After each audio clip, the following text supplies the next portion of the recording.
A man once saved a crocodile from certain death, but years later, something truly shocking happened. Some of the world's most dangerous creatures lurk in the water. Among them, crocodiles, known for their massive jaws and lightning-fast attacks. It's no surprise that most fishermen keep their distance from these formidable river predators. Fisherman Ambo lived on a small island near Kalimantan, and he spent half his life in the water on an old wooden fishing boat. Every morning, the man would go fishing to bring his catch to a small market and sell it to local traders by the afternoon. Ambo worked very hard to provide for his wife and young son, Beauty, wishing for the boy to have a better life than his own. For this, Ambo would get in the boat at the first chance, trying to reach the best fishing spot before the other fishermen. Ambo had been fishing since his childhood with his father when they still lived in a small village consisting of several dozen houses and as many wooden boats. By now, the village had turned into a small town with its own pier, where large trade ships often docked. Of course, trade was good for the local economy, but at the same time, the more visitors there were, the more the environment suffered, and water and air pollution gradually became an increasingly serious problem. That morning, as usual, Ambo set out to fish at sunrise, and about half an hour later, he reached a spot where the river was widest, and the catch promised to be very good. The fisherman cast several fishing rods and, as usual, began to wait patiently. Suddenly, the man caught a glimpse of a large shadow passing under his boat, which definitely could not belong to any fish. Ambo was distracted from his fishing rods and focused on the water's surface, trying to understand what it was. Moments later, a crocodile surfaced on the other side of the boat, behaving quite strangely, as toothy predators rarely swim in this deep part of the river, preferring to hunt in shallow waters. The reptile was clearly still quite young, barely over 3 feet long.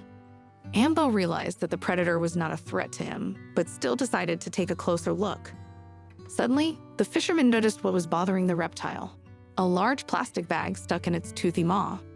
The animal could not get rid of the trash in its throat, repeatedly failing to do so, and suffocating, unable to spit or swallow the bag. Seeing that the crocodile was in trouble, Ambo, without hesitation, rushed into the water, stuck his hand straight into the predator's mouth, and with a sharp jerk, pulled the dirty bag out. Then the fisherman pushed the reptile away with both feet, and while it was still disoriented, he climbed back into the boat. The crocodile took one last look at the man who had just saved its life, and, wagging its tail, swam to the shore. Back in the boat, Ambo realized that he had just taken a huge risk with his own life, and his heart continued to beat wildly in his chest for several minutes. A few hours later, having finished fishing, Ambo had almost forgotten what had happened that morning, and he headed home. When the man reached a narrower part of the river, the same small crocodile reappeared next to his boat, confidently swimming alongside, as if trying to thank the kind man for his invaluable help. Ambo smiled and threw a few small fish from his excellent catch that day into the water for the animal.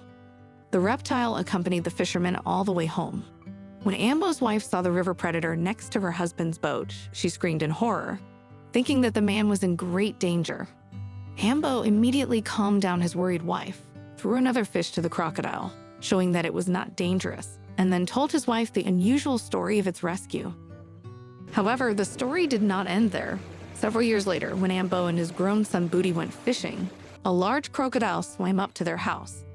The fisherman's wife, convinced that it was the same reptile that Ambo had saved, fed the animal, and in the evening, when the husband and son returned, she told them about it. The next day, Ambo himself waited for the crocodile, which had grown significantly since their first meeting, and had turned into a large, powerful predator, about 10 feet long. Of course, Ambo treated his old friend to a tasty fish and even petted its big, wrinkled nose. The fisherman named the crocodile Riska, who now often appears at the man's house, knowing that he will always receive a delicious treat here. Sometimes Ambo meets the crocodile on the way to the fishing spot and shares another treat with the huge predator. Neighbors claim that the fisherman treats Riska almost like a domestic pet. Son Booty also became attached to the unusual pet, and he loves to entertain himself by playing with the big crocodile or feeding it. Usually, the fishermen feed the predator fish, and on holidays, they might even treat it to a meaty piece of chicken. Also, the fishermen from the village, caring about the environment, try to clean the banks of the river from various trash left by irresponsible people and tourists at least once a week. According to Ambo, Riska has become a true companion, faithfully joining him and his son on fishing trips and swimming alongside them in the river, just like a loyal pet. Most people are astonished by this unusual bond, as few could have ever imagined that a genuine friendship could form between a man and a powerful, toothy reptile.